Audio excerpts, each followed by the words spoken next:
Entrevista do dia. Hoje, 5 de junho, é Dia Mundial do Meio Ambiente, uma data que é extremamente importante para nós, que pensamos, claro, num futuro mais sustentável desse planeta, para os nossos filhos, para os nossos netos, enfim, para as próximas gerações. E nesse Dia Mundial do Meio Ambiente, a gente vai bater um papo com a analista ambiental da Adil Environmental Economics, Beatriz Faria Schaber. Ela é engenheira ambiental e mestranda em engenharia ambiental pela UFMG. Beatriz, bom dia, bem-vinda aqui à Rádio Super, prazer falar contigo. Bom dia, Rodrigo, bom dia a todos os ouvintes.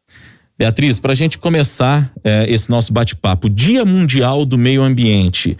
Nós aqui no Brasil ainda parecemos muito distantes de conseguir sermos sustentáveis e praticar aquilo que a gente chama de descarbonização.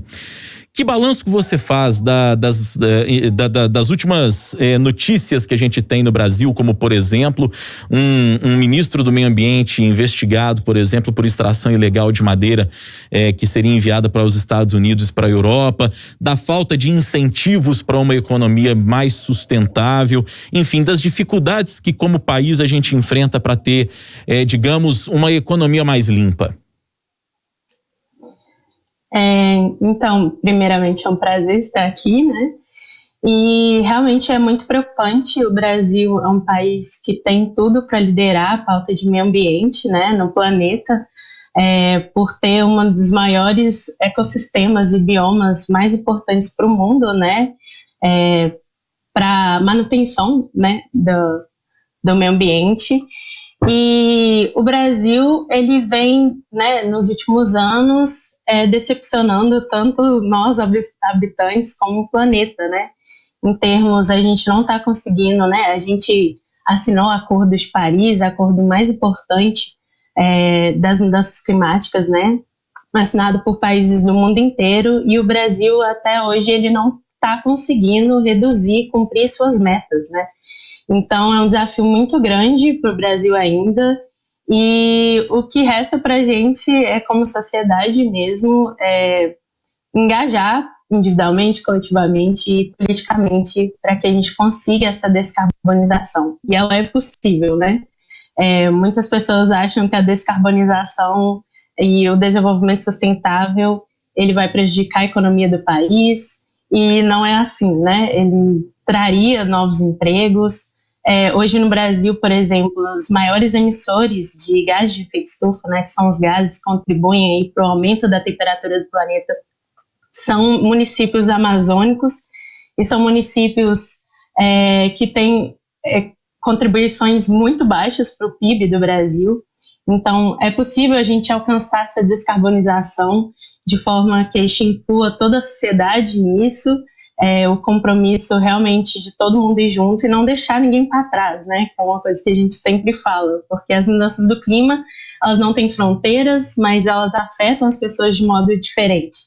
Então, é possível sim a gente atingir essas metas de redução e ficar vigilante mesmo em relação à política do país e contribuir também até para a nossa diplomacia externa, que pode ajudar bastante investimentos, financiamento de projetos para a gente alcançar essa tão esperada descarbonização, né? Você falava a respeito do papel de cada um nessa questão da descarbonização e também da questão econômica. Há um mito, né, de que descarbonizar a economia vai nos gerar aí uma série de problemas econômicos. Há quem pense assim.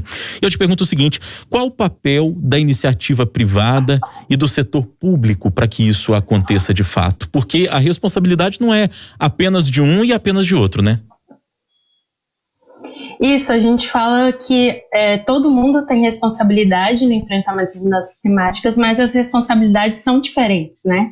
A gente entende que eu sozinha eu não contribuo para a mudança climática, mas nós como sociedade, o governo, as empresas, elas têm contribuições diferenciadas, mas todos nós somos responsáveis, né? E falando em governo, vem do governo, né, esse incentivo até mesmo para as empresas privadas em andarem juntas, né, para a gente alcançar essas reduções dos gases de efeito estufa. através de políticas públicas, né, como eu falei, incentivos, educação, investimentos, né, na saúde das pessoas, e isso também é a pauta do clima, né, uma pauta que atravessa muitas outras pautas, né, a gente acha que não, mas ela atravessa a saúde, ela atravessa a pauta de meio ambiente, igual a gente está falando, a economia. Então, o governo tem que atuar com políticas públicas, né, tratando de mudanças climáticas, ação climática em todos esses níveis, né, da sociedade. E em relação às empresas, né, como eu falei, elas assumindo essa responsabilidade, isso é extremamente importante para a gente atingir a descarbonização. E a partir do momento que elas assumem essa responsabilidade, elas entendem qual que é o impacto, né, a importância delas nesse combate, isso vai inspirar outras empresas dos setores e vai inspirar também a sociedade a andar junto, né, nesse combate. E, primeiramente, em se tratando de empresas, né, a gente fala que primeiro a empresa tem que entender o seu impacto, né, onde que ela emite mais dentro do seu processo. Se for um pequeno negócio, né, é mais difícil de saber isso, mas você mesmo, né, os pequenos empresários conseguem identificar esses gargalos, onde eu produzo mais lixo, né, o transporte dos meus funcionários. Então, é possível identificar quais os setores da empresa que emitem mais, e a partir desse momento, conhecendo as suas emissões, né, estipular metas de reduções, programas dentro da empresa, desde a educação ambiental dos funcionários, a programas, né, de redução de resíduos, novas formas de se locomover, diminuir as viagens de negócio, né. Na pandemia a gente percebeu que é possível sim a gente fazer coisas online, resolver negócios online. Então, parte disso, né, estabelecer compromissos. E se tratando de empresas ainda, a gente sabe que a sociedade está cada vez mais exigente, né, as pessoas estão mais conscientes, sim, esperamos que elas fiquem mais, mas as pessoas investigam, sim, de onde estão vindo o produto, qual o impacto desse produto, né, desde a cadeia produtiva até como que eu vou descartar esse produto. Então, só pela empresa já se mostrar transparente em relação à vontade que ela tem de reduzir essa emissão, contribuir para o planeta, isso já é muito importante, né? Mostrar que ela está disposta e mostrar realmente o impacto do produto dela e do serviço dela no planeta, isso já é muito importante e a sociedade está de olho.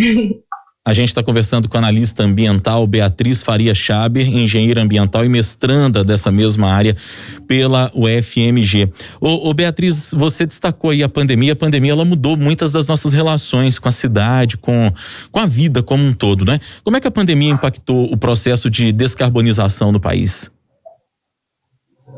Então, a pandemia, ela afetou muita coisa em relação ao projeto de descarbonização, projetos que já estão correndo, porque os olhos das autoridades, das empresas, de todo mundo voltou para essa crise sanitária, de saúde pública e econômica que a gente está vivendo no momento. Então, de certa forma, afetou sim alguns eventos, negociações importantes que estavam para acontecer, elas foram paradas, né?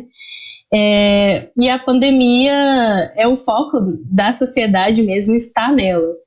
Mas, ao mesmo tempo, a pandemia acontecendo, a gente, né, muitas notícias rolaram ano passado, inclusive, que houveram reduções, né, nas emissões de gás de efeito estufa global. Essas emissões estão na estimativa que reduziu de 4% a 7% das emissões de gás de efeito estufa. Mas o que preocupa é que essas emissões elas não reduziram através de políticas climáticas, né? Elas reduziram por causa de uma crise econômica, igual as crises que também já passaram. Então, são reduções momentâneas, vamos dizer, durante a crise. Então, a partir do momento que o governo incentivar, né, a retomada dessa economia, o que a gente tem que ficar alerta é que essas reduções elas vão ser insignificantes e a gente vai voltar a emitir. Então, o que importa é a gente também refletir sobre essas reduções que a gente teve, né, para que a gente traga reduções efetivas através de políticas e alcançar realmente manter o que o Acordo de Paris fala, né, a gente tentar ao máximo manter a temperatura do planeta a 1,5 graus e a 1,5 grau, se possível, né? Abaixo de 2 graus no máximo. E, bom, é isso. Bom, os combustíveis fósseis, Beatriz, eles continuam dominando a nossa matriz energética, né? Ainda hoje, um pouco mais cedo, antes da gente começar a conversar, eu dava aqui a notícia de que as usinas termoelétricas nesse período de seca vão ser fortemente utilizadas para geração de energia, né? E a gente percebe essa dificuldade que nós temos da geração de energia limpa, digamos assim. Nós também, por outro lado, falando da questão dos combustíveis fósseis, nós temos uma tremenda dificuldade para incentivar, por exemplo, o uso do carro elétrico no Brasil, né, da mobilidade elétrica, enquanto em outros países isso já é uma realidade muito mais palpável para as pessoas. Aqui no Brasil, o cidadão que tenta comprar um carro elétrico vai pagar 200 e tantos mil, que claro, não chega ao bolso das pessoas, não cabe no bolso das pessoas.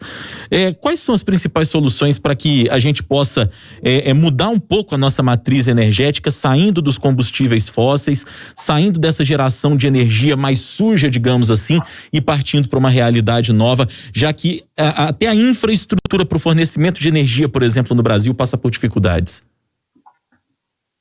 Sim, isso é realmente muito importante você tocar nesse assunto, porque mostra o quão frágil é a nossa matriz energética, né? O Brasil é um dos poucos países que tem grande parte da sua matriz energética de energia renovável, mas nós vemos através desse momento de período até de racionamento de energia elétrica, que ela é muito frágil, né? A gente fica vulnerável mesmo a esses eventos extremos, né? Essa última década, inclusive, foi a década mais quente da história. E tivemos muitos eventos de seca, e isso pode aumentar agora. Então, isso parte principalmente através de uma diversificação da nossa matriz energética, né, do país, né, introduzindo, igual você falou, energias mais limpas, energias renováveis e mais limpas, como eólica e solar. E isso realmente parte principalmente do governo, né, através de incentivos para a produção, principalmente, se possível, a produção nacional, né, como a produção que envolve menos impacto ainda, porque hoje muito desses recursos e matérias-primas para essas energias, elas vêm de fora, tirando da energia eólica, né, que a gente já produz muita coisa aqui. Mas através do incentivo mesmo, o governo incentivando a indústria a produzir esse tipo de energia, né, inclusive a população, né, a gente tem casos, por exemplo, no Reino Unido, que o governo, ele cria consórcios, né? Então, a partir do momento que eu quero gerar energia na minha casa, energia solar, por exemplo, e outras pessoas também querem, você junta essas pessoas e consegue ter um acesso a um preço muito mais barato a essa energia, né? Então, isso também parte principalmente de políticas públicas, né? E no Brasil é urgente que a gente diversifique mais a nossa matriz energética, e a gente tem um potencial enorme. O Brasil é muito privilegiado, a gente pode gerar muita energia através de fonte solar e eólica, né? E, bom, basta a gente lutar para isso acontecer, né? E cobrar do governo, e nós mesmos, quem puder, né, gerar esse tipo de energia e pressionar também, é muito bem-vindo. A gente conversou hoje no Dia Mundial do Meio Ambiente com a Beatriz Faria Schaber. Ela é analista ambiental da IDEO, Environmental Economics, engenheira ambiental e mestranda em engenharia ambiental pela UFMG, falando com a gente a respeito desse Dia Mundial do Meio Ambiente, de como é que a gente pode fazer para ser um pouquinho melhor para o planeta. Beatriz, obrigado pelo debate aqui, pela qualificação. Vou até pedir desculpas aqui porque a gente tinha ouvintes querendo fazer pergunta, mas o nosso tempo no rádio aqui é muito finito. Infelizmente, a gente é refém do tempo. Foi um prazer falar contigo, viu? Prazer é todo meu, inclusive quem quiser tirar dúvidas, né, temos nossas redes sociais, então pode mandar lá na IDEO, @IDEO Environmental Economics. E é isso, muito obrigada. Eu que agradeço, até a próxima.